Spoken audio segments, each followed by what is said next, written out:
I'm excited about our next conversation. Do It Best has been a gem of a community, company here in our community for decades. For years, I think many people did not know the scale of what Do It Best was and the impact here in the community. With the move to electric works just a few years ago, Do It Best came out from kind of front and center in the community. Joining me for this next conversation is Dan Starr. Dan is CEO of Do It Best and True Value, the world's largest hardware, lumber, and building materials buying cooperative. Based in Fort Wayne, Do It Best is Indiana's largest privately held company, supporting nearly 9,000 independent retailers across the U.S. and in over 60 countries, with annual sales nearing $6 billion. Since joining in 2005, Dan has held senior leadership roles, culminating in his appointment as CEO. He also serves as chairman of Parkview Health Board and is active on several nonprofits. Please join me in welcoming Dan. Thanks for joining us today. Yeah, thank you. Thank you for having me.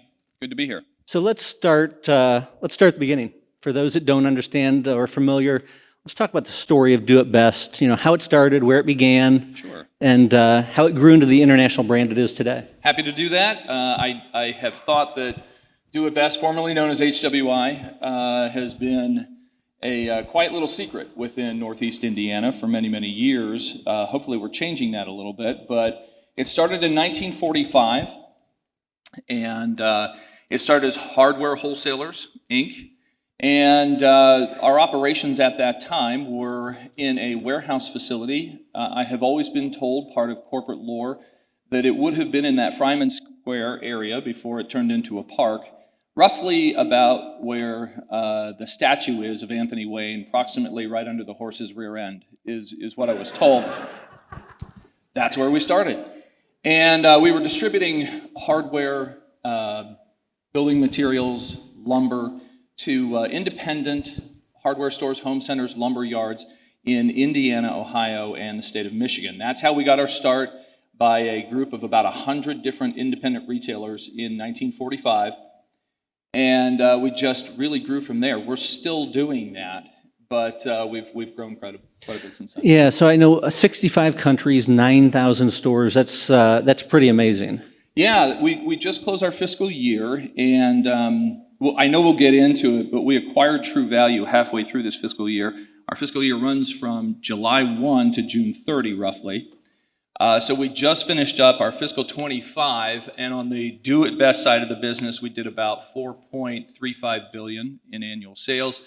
And True Value, we just had a partial year. That was another 500 or so million. So what's the, we see the map up there. What's the most unique location that you're in? Well, for me, one of my favorite stores or visits that I did, one was Saudi Arabia, because that's an interesting place to go to. But you see it in the picture there, the one that's in the upper right. That's actually in Panama City, Panama. And that Do It Center brand that they have in that massive sign, they have monstrous stores. The country of Panama is not that big, but they have 26 stores in the country of Panama, and that brand is about as well known as Coca-Cola, which is hilarious because our brand isn't well known here in the States. Yeah, that's pretty interesting. So you made a pretty bold move just a few years ago with the move to electric works.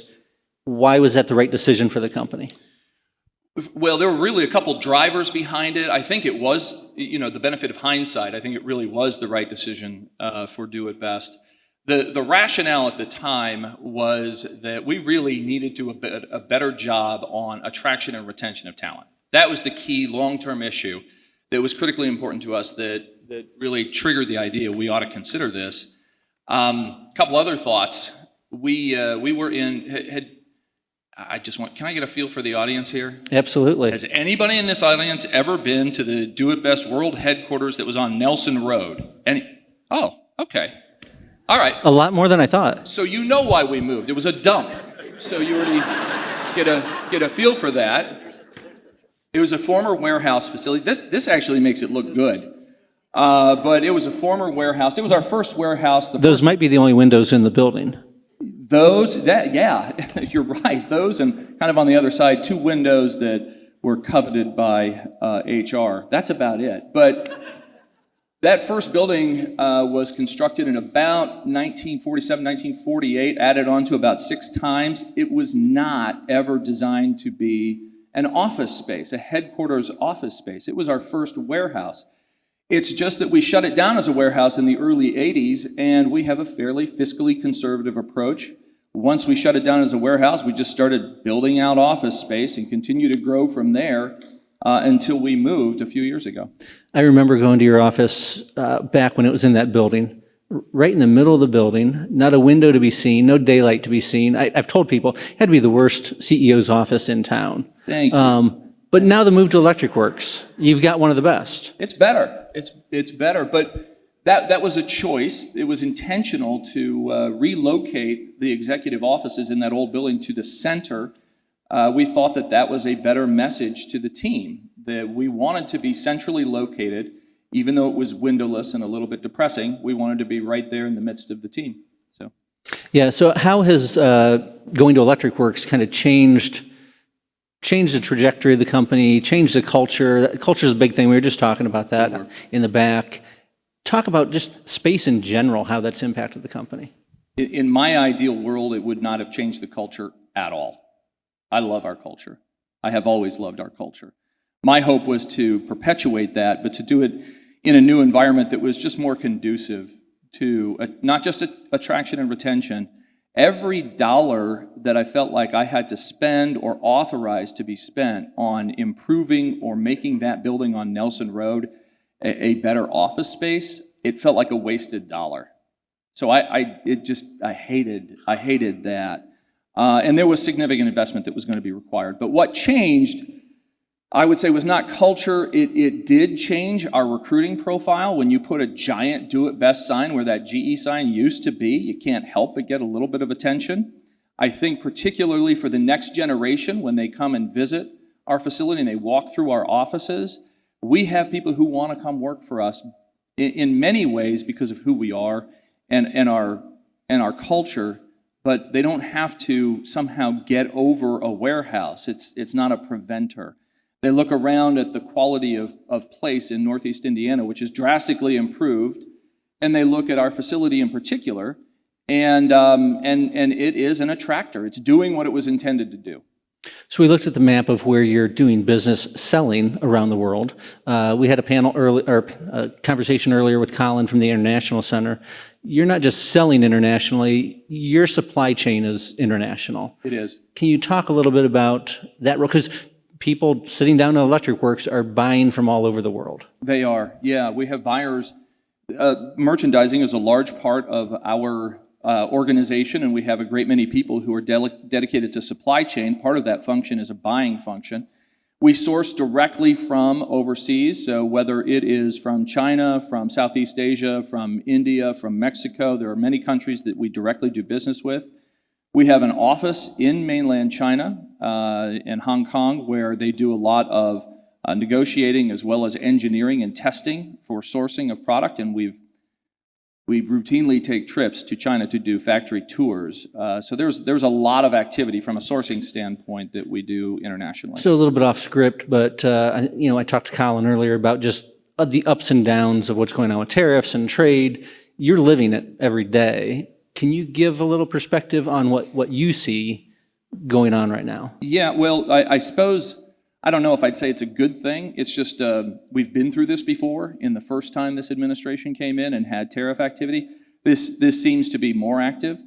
But it's something that we're used to in a way, so we do have to manage it. It's not really changing our business all that much. It's just impactful on pricing, and we're already seeing it. So that much is a bit of a difficulty, but it's more the uncertainty in general in our economic environment that I think has a lot of people on the sidelines. That's impacting our business more so than just managing the tariff activity. The tariff activity, we kind of have to pass through costs. And so we try to hold on any pricing adjustments as long as we can because we have hundreds of millions of dollars in inventory that's not impacted just yet. So it has a slow bleed-through effect, is what I would say, John. So, yeah, we talk about 9,000 stores. You also have 14 warehouses around the country. Yeah. You talked a little bit about talent and the challenge with talent, and the move has helped on that side. What are the talent pieces you're still challenged with? I would say the ones that jump out the most to me, we're challenged on, I mentioned that buyer and supply chain function. We're challenged there to find expertise at scale, the scale that we're used to doing. That is a difficult thing to do. I would also say that, it's not changed a whole lot. IT talent is really challenging for us. We have a voracious appetite for IT-related things, and that continues to be an issue for us. I remember working with you during the planning for the move. The IT piece was a big driver of that because of the very old systems you were running. You had to completely change all of that before the move. That's right.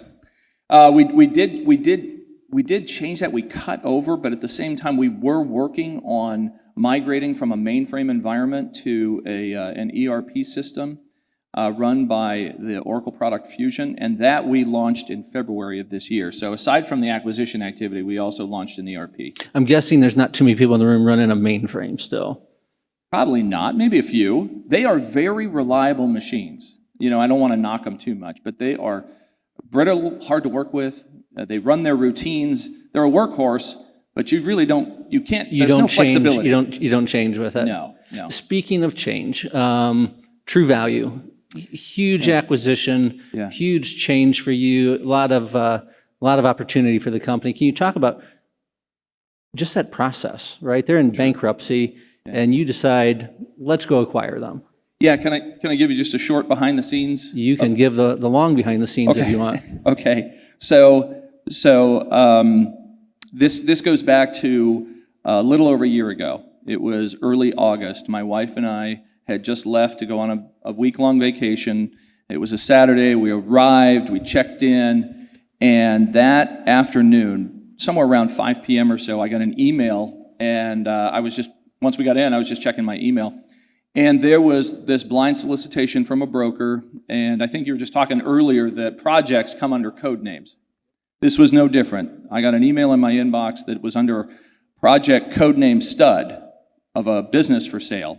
Since it said Stud, I thought it was lumber and building material oriented, but I opened it up, and it didn't take very long to look at the details to realize that they were talking about True Value. Now, in our industry, we have been talking about True Value likely going out of business for about 20 years. It had been such a frequent topic of conversation in our industry, people started to disbelieve it would ever happen. But in one afternoon, it was clear that it was happening. I spoke to their key leadership a few days later, and they explained to me that their banking syndicate had talked to them and basically said, we want to be out of this in less than 90 days. Their response was, we can't get alternate financing on the scale that we need in 90 days. And their bank said, yes, we know that. You need to consider a sale. So it was a forced sale, and it was going to go into bankruptcy, and we knew that that was highly likely. And so we began negotiations with them to be the stalking horse bidder in a Chapter 11 reorganization, and we bought the assets and closed November 22nd of last year. We're talking about 4,500 retail stores. We're talking about several thousand employees. There would have been a lot of disruption in our industry had that been a failure. If it would have just shut its doors, it would have been devastating to a lot of people. So we talked about the 9,000 stores earlier. A year ago, or 10 months ago, you had 4,500 stores to serve. Now you're serving 9,000. That's a big change. It is. It is. We roughly doubled. We doubled our distribution, doubled our employees. You went from 9 warehouses to 14 warehouses? Well, we went to like 21 temporarily, but the bankruptcy allowed us to shut down some excess capacity, which was one of the reasons why True Value was in trouble.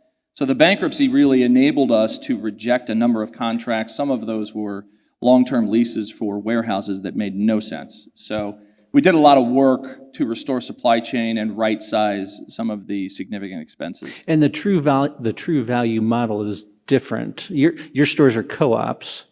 I probably should have started there when you asked me how we began. As an organization, we began serving independents, and it is as a non-exempt cooperative. So our founder borrowed concepts from farming cooperatives and convinced a number of independent retailers that they could be the shareholder as well as the customer. And that's what makes it a co-op. At the end of the year, we calculate our profit. 90% of our profit goes right back to those retailers, and there's a single layer of taxation. That's the benefit of it. But our customers own us. We have always had that structure. True Value had that structure as well. They were organized exactly the same way. The principal difference is that they built a brand and they did a lot of national advertising. You probably remember Pat Summerall and Paul Harvey. Absolutely. There's older people in the room that probably remember those names, and a lot of young people who have no idea what I'm talking about. Just went right over some. Paul Harvey, who? Yeah, they don't know who Paul Harvey is. But they invested in a national brand, and that's really the only difference between the two organizations historically. Now, they were bought out by private equity in 2018 and got ruined in the process. But up until 2018, they were also a co-op. Yeah, but now you have to blend your co-op with a different model with those 9,000. So a lot of big challenges for your team, and it seems like they've been up to it. There are a lot of challenges. We're going through a significant integration process of our two companies, and that will take a while. A lot of complexities, a lot of systems, a lot of processes. It takes a lot to take a large, complex organization and marry that up to another one that's roughly the same size. Yeah, so you've acquired True Value. Talk about what that means potentially for our community. You know, what's the opportunity with the Do It Best headquarters being here in Fort Wayne? Yeah, well, the short of it is this has always been our home, and my goal would be that it would continue to be our home long after I'm retired. So, you know, what it means to this community, I believe, is a lot of opportunity. We have grown significantly in the last 10 years, and we're going to continue to grow. And that means a lot of jobs and a lot of growth in positions, hopefully right there at Electric Works. Yeah, great opportunity for you there. You're a leader in the community as well. I mentioned chair of the board of Parkview, involved in many other organizations. In just these closing minutes, can you talk about the need for business leaders to step in and make sure that we're working with our nonprofits, that we're making sure that we bring that leadership from the corporate world into the rest of the community? Yeah.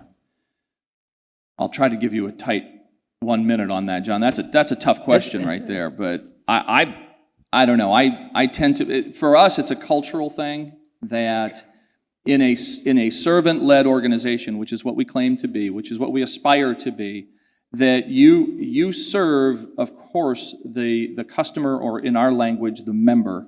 Everything we do is centered around and guided toward providing the best service that we can to the member. After that, we really want to provide the right kind of support for our team, but it's just as important to direct that same posture of servant leadership to the communities that we live in. So whether that's a place where we have a distribution center or right here where our headquarters is, we believe it's critically important to engage with the community and to provide all those things, time, talent, and treasure, to make sure that we are enriching the community that we draw from. So it's part of a philosophical and principled approach, I think, that we would aspire to. And it's coming straight out of servant leadership. Well, I appreciate the leadership you're providing at Do It Best within the community. There were a lot of players in the Electric Works project as that went through. And without Do It Best making the commitment to take the space that you did and move in as the anchor tenant, that project doesn't happen. So thank you to Do It Best, to you, to the board of directors that made the decision to go in there. I said you were a community gem at the start. You truly are, and we appreciate that. That's very kind of you. Everybody, let's thank Dan for participating with us today. Thank you all. Thanks, John.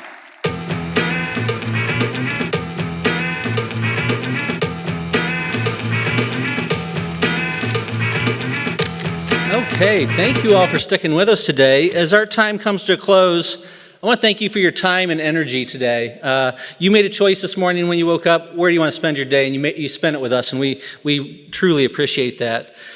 We learned from expert voices today, connected across many sectors and explored initiatives that will make Allen County continue to move forward. I want to thank our sponsors for making today possible as well. Special appreciation to our diamond sponsor, Bowen Health. Thank you to all of today's speakers and panelists for sharing their expertise. Thank you to the Greater Fort Wayne Inc. team for the hard work that they put on in producing this event as well. And just thank you for coming and sharing ideas and your willingness to partner. As a quick reminder, ways to stay connected, I mentioned the new Around Allen County video series. Listen to our Beyond Momentum podcast. And visit Greater Fort Wayne Inc., the new website, for updates and resources. These platforms will help keep the conversation going forward, and that's an important piece. We need to keep the conversation about momentum moving forward.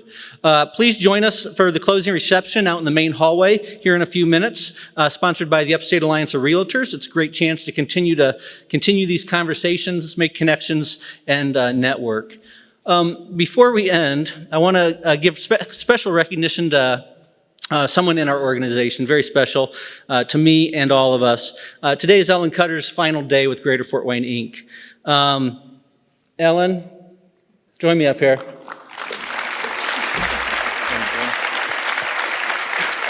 On this side. Thank you for your years of service. You've been with us almost 10 years now.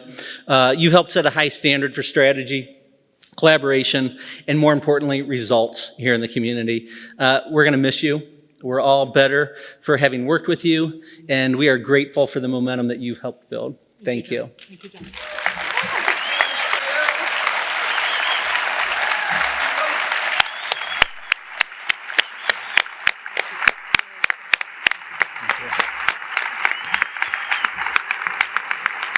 All right, we're going to continue.